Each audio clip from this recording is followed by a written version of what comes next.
The archaeologists had to struggle to control their urge to celebrate. After 3 years of searching, they'd found them.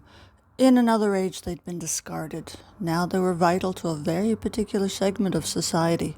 It was the only way they were going to live. Robert Banks, the government representative, crouched at the edge of the pit. He slipped on a pair of rubber gloves and began to pull out bits from the still half-buried pile of artifacts. Head, torso, arm, leg. He laid them out on a tray in order. These were very lifelike bits and pieces of a fake reality, each joint completely movable in a realistic fashion. You asked us to find them, and here they are. Are you sure they'll hold the circuitry?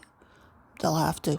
Those of us here, and a lot more besides, are not on any official's A-list or even C-list of passengers. We're going to get left behind when it comes to the ships, and the underground settlements have already locked us out. This is our only chance. 5 hellish years passed. There were riots and wars, and a lot more people went off planet. Finally it happened, and the last of the travelers went away.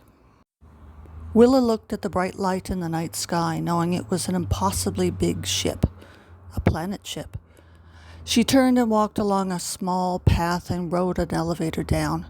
She didn't have to push buttons anymore. She could just think and any sort of machinery would work.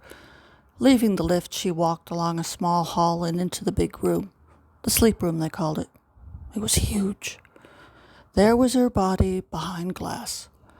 The sun was going to make life on Earth for most biological life forms difficult, if not impossible, for many, many, many years.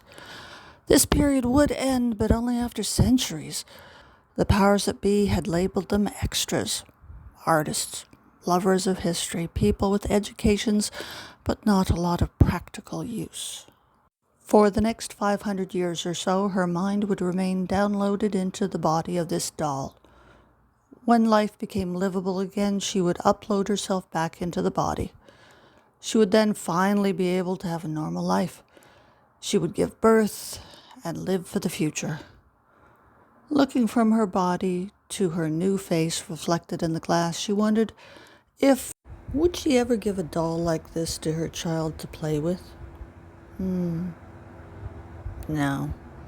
perhaps not.